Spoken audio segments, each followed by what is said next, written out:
For years we've heard the same prediction. Russia is about to collapse. Every year it sounded convincing, and every year it turned out to be wrong. Now there's a new version of the story. Oil prices slipped, the war drives the whole economy, and the model is supposedly seconds away from falling apart. Even US officials now frame it as a race for survival. Who breaks first, the Ukrainian army or the Russian economy? It sounds logical. It sounds dramatic. But here's the first big twist. If you stop listening to political slogans and look at actual patterns of historical collapses, something strange appears. Russia does not show the classic signals of an economy on the edge. In fact, when you compare today's Russia to past wartime economies, Nazi Germany, the late USSR, even the USS, during Vietnam, you start seeing the opposite. The system isn't breaking, it's accelerating. So how did so many analysts get the story wrong again? The simple answer: almost everyone is analyzing Russia as a peacetime economy. But wartime economies follow a completely different logic, a logic where GDP can rise even while everything looks damaged or unstable. And to understand how that's even possible, we need to start with one basic question. What makes a wartime economy fundamentally different from a normal one? A wartime economy isn't designed to make society happy. It's designed to feed the military, whatever the cost. But here's the part most people completely miss. In the first months of a war, GDP usually goes up, not down. That sounds insane. War, making people richer? But historically, that's exactly what happens. Before World War II, both Britain and Nazi Germany were growing fast because they were rearming. The US exploded with growth the moment it joined the race. And the same logic explains a paradox inside Russia today. Right after the invasion of Ukraine, measured life satisfaction didn't fall, it actually rose. Sanctions, emigration, political shock, and yet wages increased, unemployment hit historic lows, and consumption went up. Absurd? Only until you understand the mechanics. The first phase of a wartime economy is simple. You activate everything that was idle before the conflict. And Russia had a lot of idle capacity. Factories working below potential, underemployed workers, entire regions with unused industrial base. In peacetime, you can afford that waste. In wartime, it becomes unacceptable. So Moscow injected money, opened the taps of state orders, pulled cash from reserves, and forced idle production lines back to life. This creates a strange illusion for the public. Life feels better right before the real costs arrive. And those costs start showing up in phase 2. At this point, most people ask the obvious question. Wait, doesn't printing money create inflation?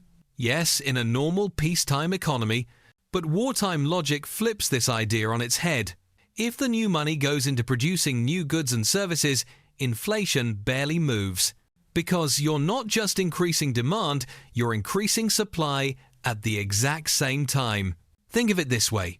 If a factory has 500 idle workers and 20 silent machines, and the government suddenly pays to turn everything back on, you now have more money and more production. Prices don't spike. Output does. And that's exactly what happened in Russia in 2022. Government spending surged, unemployment fell to record lows, industrial production jumped. It's the same pattern we saw in the 1930 seconds, when military budgets in Europe and the US kick-started massive industrial growth. But this raises a sharper, more interesting question. If war activates the economy so effectively, why don't countries use this mechanism in peacetime? To answer that, you have to look at what Russia's economy looked like before the war, and a fundamental rule of global finance known as the monetary trilemma. It's the rule that explains why Russia couldn't accelerate its economy before, and why the war suddenly changed the entire equation.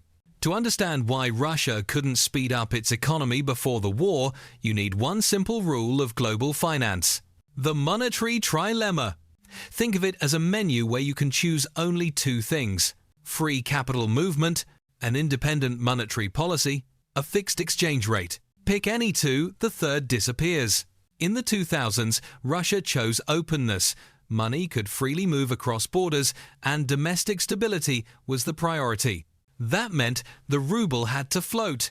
Its value depended on exports, imports, and global capital flows. Then came a warning shot: the 2012-2013 sanctions strike on Iran. A single action from the West sent the Iranian rial into freefall and triggered mass panic. Moscow paid close attention. When Elvira Nabiullina took over the central bank, a new doctrine appeared, often called Fortress Russia. The idea was clear: protect the ruble at any cost. To build that defense, Russia had to accumulate foreign currency reserves and reduce anything that could shake the exchange rate. But here's the twist: you can't directly force imports to shrink.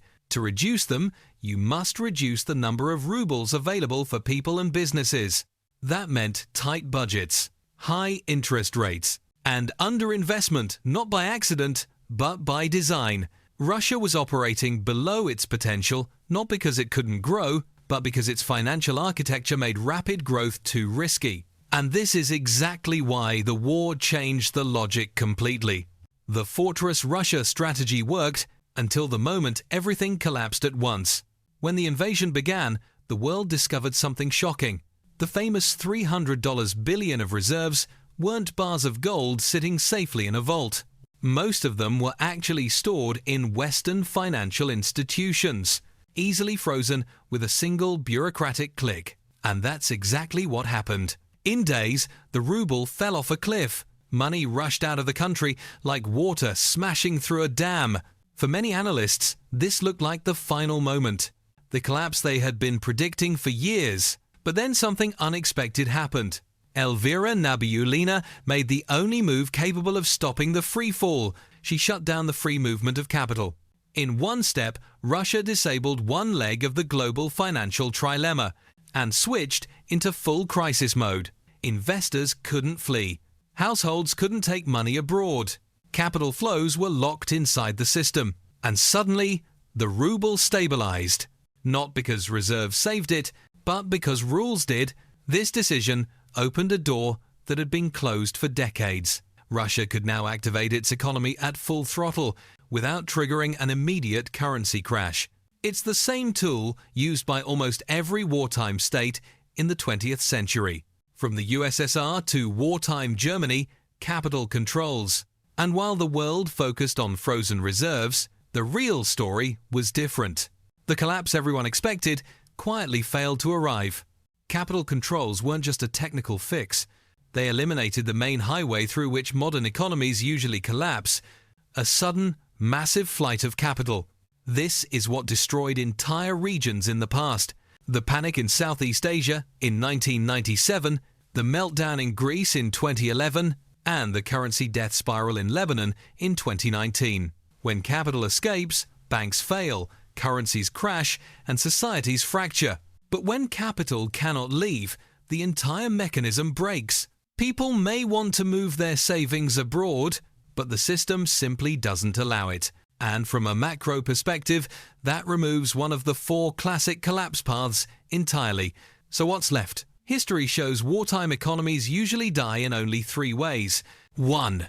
A critical shortage of imports. That's how Germany collapsed in 1918, when the Allied blockade starved its industry. But Russia isn't in that situation. It has large internal resources, full food self-sufficiency, and key imports coming from China and India.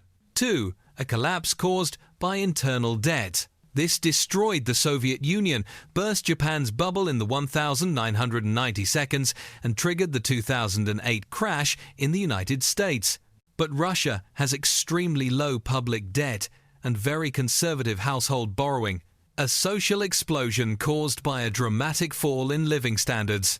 It can happen, but only after many years of accumulated frustration. And Russia has passed only the easiest part, Phase 1, where mobilization growth creates the illusion of stability. Now comes something very different, Phase 2. This is where the civilian economy begins to lose access to resources, and the military economy gradually takes its place. It's slower, harsher, and far more painful. Phase 1 of a wartime economy is the comfortable phase. Jobs appear, wages rise, Idle factories come back to life. The state injects money, orders increase, and everything looks strangely stable. But this phase always ends. Phase 2 is something completely different. It's the moment when resources begin to run out, and the government is forced to choose winners and losers. And in a wartime economy, the winner is always the military. History shows this transition very clearly. Nazi Germany shut down movie theaters and banned non-essential industries. The Soviet Union rationed every liter of fuel and every ton of metal. Even the United States restricted rubber, gasoline, metals, and clothing during World War II. The logic is simple. If a country needs tanks, aircraft, ammunition, and drones, then it also needs workers, machinery, electricity, logistics, and raw materials. And all of that gets pulled away from the civilian economy. Today, Russia is entering this second phase. Cafes, shopping malls, cinemas, everything still works on the surface. But the early warning signs are already here. Public discussions about fixing prices on basic foods, real fuel shortages in several regions, a massive labor shift from civilian sectors into defense production. And while the government hasn't yet imposed full wartime controls on wages or prices, the direction is unmistakable. The military economy is pushing the civilian economy aside. Yes, this will reduce living standards. Yes, it may trigger frustration. But for an authoritarian system, this is not a breaking point. It is simply the next stage of the model. Can public dissatisfaction stop Russia from moving deeper into a wartime economy? In theory, yes. In practice, it's unlikely. The first months of the invasion showed something counterintuitive. Public support inside Russia stayed high even under shock, uncertainty, and falling living standards. This isn't a system where declining approval instantly changes policy. It's a system that can tolerate discomfort as long as it believes the direction is strategic. History gives us clear parallels. During the Vietnam War, the economy of the United States was relatively stable, but public fatigue and rising casualties eventually broke national consensus. In the 1980 seconds, the economy of the Soviet Union began to weaken. But it wasn't the economics alone that caused its collapse. Political frustration accelerated everything far faster than analysts predicted. The lesson is simple. Public sentiment can bring a system down, but it almost never happens after a single difficult year. It requires long, grinding pressure. Today, Russia has passed only the easiest part, the mobilization growth stage, where idle resources are activated, wages rise, and everything feels unusually stable. But the real costs are just beginning. Economic growth is slowing. Inflation remains high. Real incomes are starting to decline, and the country is gradually shifting more labor, energy, and materials into the military sector. The kind of slow structural change that drains society over time. This is why expectations of a quick internal explosion are less of a calculation and more of a hope. And this brings us to the key question. If the Russian economy will eventually hit a ceiling, why is it naive to talk about an imminent collapse right now? The answer becomes clear once you compare Russia to other wartime economies. Let's start with a simple metric: military spending as a share of GDP. Today, Russia's level is lower than the United States during the Vietnam War, and dramatically lower than the Soviet Union in the 1980 seconds, or Germany in the 1940 seconds. In other words, Russia hasn't even approached the strain that other countries managed to endure for years.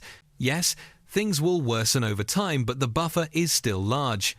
The second point is about control tools. So far, Russia has used only one major lever: capital controls. But historical wartime economies routinely relied on far more aggressive mechanisms: price freezes, wage controls, forced sector mobilization, rationing systems, strict labor reallocation. Russia hasn't fully deployed any of these yet. That's not comforting. It simply means the state still has a very wide toolbox. The third point is society. Public sentiment inside Russia remains stable enough for the government to keep expanding the wartime model.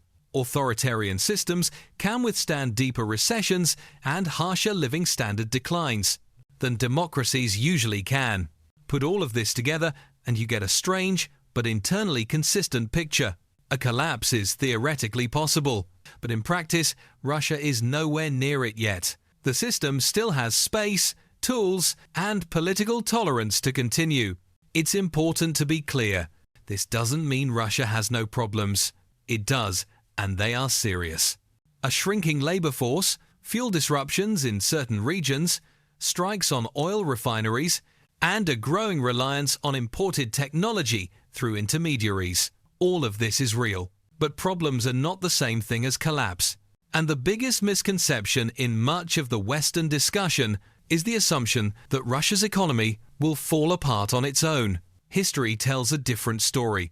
Authoritarian wartime economies rarely collapse because someone expects them to. They collapse only when three conditions appear: a critical shortage of essential resources, a severe debt shock, or a loss of political legitimacy. And none of these conditions fully exist in Russia today, which leads to the main conclusion. Waiting for the Russian economy to break on its own is not a strategy, it's inaction. And inaction gives Moscow time to solidify its position. If the West's goal is to support Ukraine, then economic pressure must be active, tightening sanctions, limiting imports of critical goods, and providing financial support to Kyiv. Not simply hoping that Russia's indicators will start collapsing any day now. Paradoxically, seeing the actual resilience of Russia's model removes the comforting illusions and shows that wars do not end by themselves. Which brings us back to the beginning. Predictions of an inevitable collapse sound confident, but confidence is not an argument. Arguments are data, history, and cold logic. And logic says the Russian economy is far from collapse, which is exactly why waiting for it is pointless.